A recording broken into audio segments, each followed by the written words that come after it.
Құрметті тыңдармандар, бүгін біз сіздермен олигополия нарығының ерекшеліктерін қарастыратын боламыз. Бұл термин грек тіліндегі олига және полия сөздерінен құрылған. Олига сөзі аударғанда бірнеше, полия сөзі аударғанда сатушы деген мағынаны білдіреді. Демек, олигополия ол нарықта бірнеше фирма қызмет атқаратын нарықтың түрі. Енді осы олигополия нарығының ерекше белгілерін атап өтейік. Бірінші кезекте атап өткеніміздей, бұл нарықта бірнеше фирма қызмет атқарады және олардың әдетте саны 10 фирмадан аспайды. Егер де бұл нарықта екі фирма қызмет етіп өзінің үстемдігін жүргізетін болса, олигополияның бұл түрін біз дуополия деп атаймыз. Экономикада сонымен қатар классикалық олигополия және жұмсақ олигополия белгілі. Классикалық олигополияда 3-4 фирма қызмет ететін болса, жұмсақ олигополияда 6-8 фирма қызмет етеді.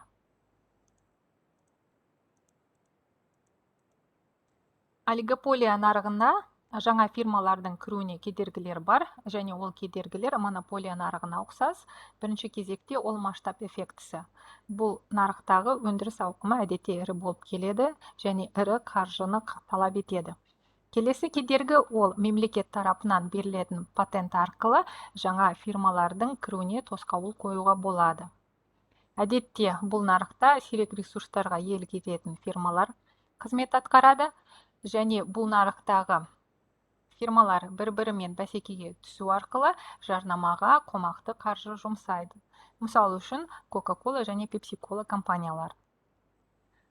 Олигополия нарығындағы тауар өндірушілер өзінің тауар бағасын өздері орнатады және олар өндіретін тауарлар біртекті немесе дифференциалданған болып келеді. Мысалы үшін алюминий, мыс өндірісі саласындағы тауарлар біртекті болып келетін болса, көлік, темекі, тұрмыстық техника өндіретін компаниялардың тауарлары дифференциалданған болып келеді.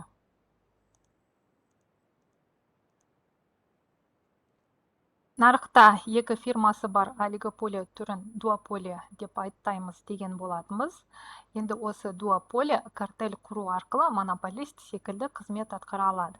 Картель дегеніміз не? Ол бағамен, сатылым көлемі бойынша шешімдерді үйлестіру мақсатындағы фирмалардың бірігуі. Демек, екі фирма бірігіп, монополия құрып, монополист секілді аз өнім көлемін өндіріп, қымбатырақ бағамен сатып, монополист секілді ірі пайдаға қол жеткізе алады.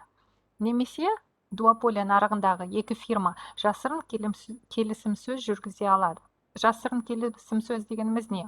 Ол бәсекелестікті шектеуге бағытталған және заңға қайшы келетін тауар бағасын белгілеу және нарықта әр фирма өндіретін өнім ауқымын белгілеу мақсатындағы фирмалар арасындағы келісімсөз.